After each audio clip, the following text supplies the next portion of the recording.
Got a lot of gold to find. It's not going to come easy. We're in a situation where there's a ton of work and unrealistic expectations from a boss that likes to have unrealistic expectations. It's okay. I'm used to it. You know the heroes of Gold Rush, but what about the villains? Not the rival miners, but the employees who let Parker Schnabe down. It's the one topic he never talks about until now. An inside look is finally revealing the 5 people who proved to be the worst of the worst on Parker's crew. Their stories are a lesson in what not to do in the goldfields. The breaking point. This season on Gold Rush, something is about to snap. Truth be told, it's been coming for a long time. Doumit, the guy who has been the steady hand in Parker Schnabel's chaotic world, just walked away. This wasn't a quiet retirement. No, something wild happened during the filming of season 15 that pushed him over the edge. For years, fans have seen Chris as the ultimate problem solver. He fixes the machines, he keeps the crew calm, and he makes sure Parker's multi-million-dollar operation runs like a well-oiled machine. So what on earth could make the most reliable man in the Yukon call it quits? The pressure this season became too much. Chris finally hit his breaking point. This year I retired. You know, I threw in with these guys, help them become successful gold miners. Look in front of you, you know. So it's time to step aside and let a younger guy get in. It all started with Parker's latest, craziest goal. He wasn't aiming high, he was aiming for the impossible. 10,000 ounces of gold. That number is so big it sounds like a joke. But Parker doesn't do small goals, and he doesn't like to fail. To make this happen, he did something nobody thought was smart.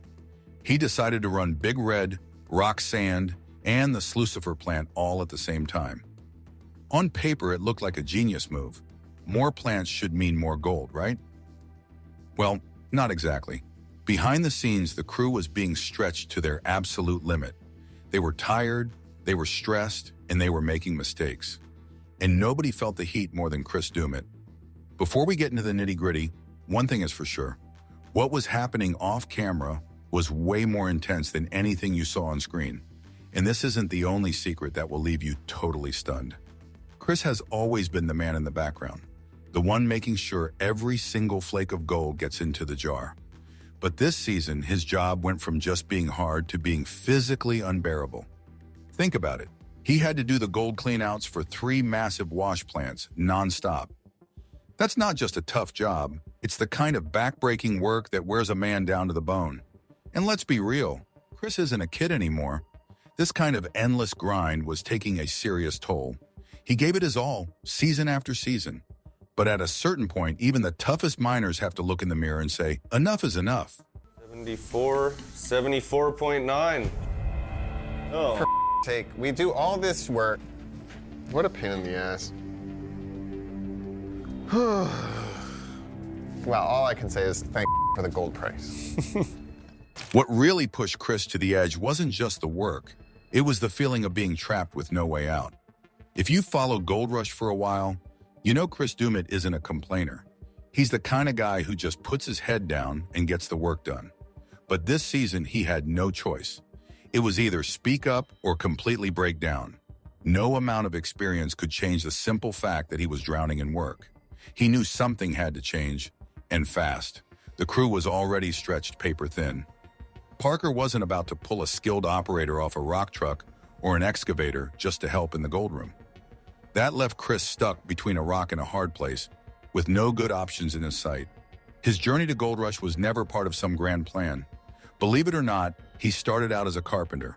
He was just building cabins for Todd Hoffman's original crew. But one thing led to another, and before he knew what was happening, he was knee-deep in the world of gold mining. And it turns out he was really good at it. When he eventually made the switch over to Parker's team, everything clicked. His incredible skill in the gold room helped Parker smash records and pull in millions of dollars year after year. And it catches a coarse gold. Usually it's one of the best mats, the first mat. But what I'm seeing is real fine gold. But even the best miners have their limits. Now, with the workload pushing him past anything he'd ever faced, the real question wasn't if he could keep up. The question was if he even wanted to. For the millions of fans who watch the show, the idea of a Gold Rush season without Chris is hard to even imagine. He's been there through all the crazy ups and downs. He kept things running smoothly even when total chaos was taking over. But this season just felt different. The pressure, the exhaustion, the insane amount of work, it was all piling up on him. And for the very first time, it looked like he might actually be done for good. Gold mining is a brutal business. It takes more than just hard work. It takes a special kind of grit, endless patience, and an amount of endurance most people just don't have. But at some point, you have to stand back and ask yourself a simple question. Is it all worth it? Chris has spent years of his life making sure Parker's operation is a success. But if the cost of that success is his own health and sanity, maybe it's finally time to walk away. As the season goes on, that's the question hanging over everyone's head. And if he does leave for good, what in the world does that mean for the rest of the crew? He was the glue holding them together, and now that glue is about to come undone. When it gets a whip and it goes crazy and somebody could actually get hurt by the thing, think of a fire hose this big around, right? I mean, it just... With Chris teetering on the edge of quitting, he finally threw a lifeline to Parker. He needed help, and he had an idea of who could provide it. He suggested bringing in Tatiana Costa. Now, Tatiana is one of the best heavy equipment operators on the team, no doubt about it. But she wasn't exactly someone you'd picture working in the quiet, careful world of the gold room. It was a strange suggestion, but it was the only one he had. Parker had to make a very tough call. He knew his other foremen, Mitch and Tyson, were not going to be happy about losing one of their best operators. But the choice was simple. He could either upset Mitch and Tyson, or he could watch Chris Doumit, the heart of his gold room, walk away for good. In the end, it wasn't much of a choice at all. Parker agreed. Tatiana was going to get trained up for the gold room. At last, it seemed like there was a glimmer of hope. But the real question remained. Was this move too little, too late? Even with an extra set of hands helping out, the crushing pressure wasn't just going to disappear. Parker's hunger for that 10,000-ounce goal wasn't slowing down for a second. As the season pushed forward, the cracks in the operation were starting to turn into massive canyons. Chris had been through tough seasons before, but this was a whole new level of brutal. The gold room was barely holding itself together. That wild goal, that impossible dream of 10,000 ounces, was hitting everyone on the crew like a punch to the gut. If Chris, the veteran of this back-breaking life, finally walked away, the team would lose more than just a key player. They would lose the one person who kept the entire operation from completely falling apart. Adjusted feed rate, adjusted water. It was a lot of fun, but definitely a challenge. Because you're like wide open material, wide open water. Walk away. But then again, gold has a strange way of pulling people back in. And Chris Doumit is not the kind of man who backs down from a fight easily. For over a decade, his impact has gone way beyond just digging up dirt. He's the one who makes sure every single speck of gold is counted for. He's the one who smooths things over when Parker's intense demands push the rest of the team to their breaking point. One of his most important jobs is turning raw dirt into pure profit. It's not a simple task at all. One tiny mistake in the gold room and thousands of dollars in real money can literally vanish into thin air. Chris mastered that process. He made sure nothing was ever wasted. Parker's gold recovery numbers would never have been so high without him. In a game where every single ounce matters, Chris was the man making sure the team got the most out of every bucket of dirt. But his importance wasn't just about the numbers. He was also the glue holding the entire crew together. Non-stop mining is exhausting. The long hours, the brutal Yukon weather, and the constant equipment failures make every single day a battle. Tensions always rise, tempers flare, and Parker's sky-high expectations don't make things any easier. Chris, with his laid-back attitude and sharp sense of humor, was the one who kept things from boiling over. He was the guy everyone turned to when the pressure got to be too much. He was the one who kept the team from completely falling apart at the seams. That's 4 times what we got on our first cleanup. Little more hours, triple or quadruple the gold. Yeah, we went from an ounce an hour to 3. You know, so if he can keep that plant running. Parker relied on him for more than just morale. Chris was a key decision maker. He was the voice of reason when things got tough.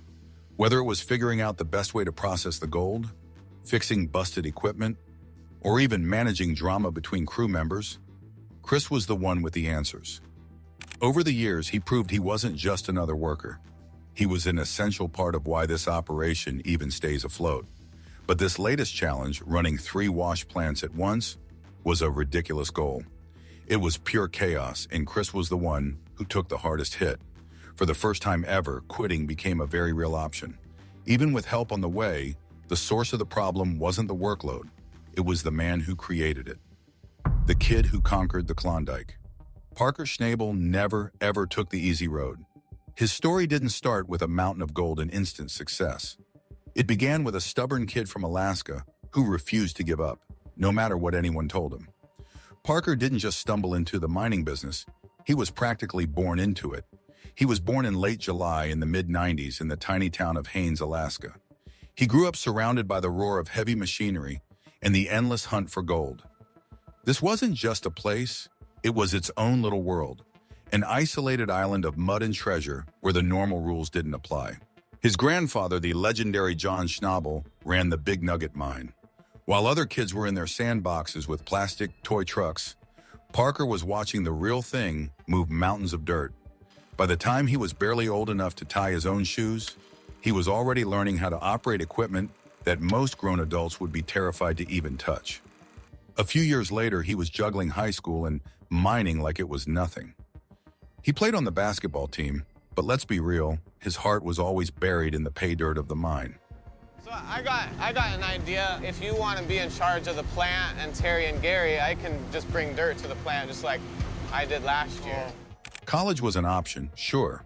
He even thought about studying geology or mining engineering. But in the end, dusty books and boring classrooms didn't stand a chance against the call of the wild.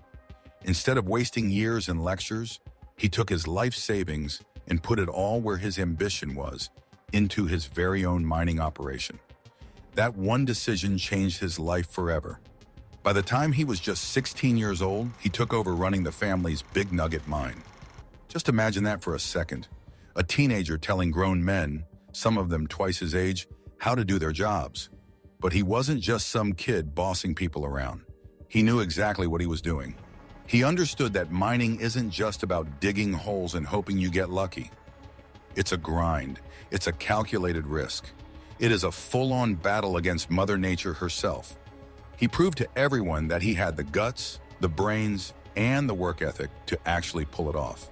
But the thing is, with this much area, if we shut the plant down, I don't know if we'll be able to get through it all by the end of the year. But we're just going to fight it all season. If we don't put our foot on the brakes with the sluicing and focus on our stripping, you know? Then came his big break, reality television. In the early 2010s, the Discovery Channel launched Gold Rush, a show about regular families risking everything for a shot at striking it rich. Parker and his family were right there in the middle of it all. Soon enough, viewers all over the world were totally hooked on watching this teenage miner do the impossible. But just being on a TV show was not enough for him. He had much bigger plans. In his late teens, he made a move that left everyone with their jaws on the floor.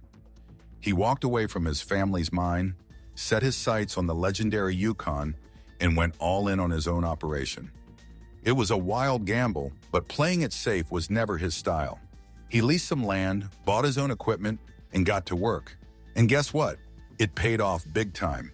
In his very first season running his own show, he pulled over 1,000 ounces of gold out of the ground. That wasn't luck. That was pure, unfiltered determination. Did Chris Doumit make the right call? Or is walking away from millions in gold always a mistake? Let us know your thoughts below, and don't forget to like and subscribe.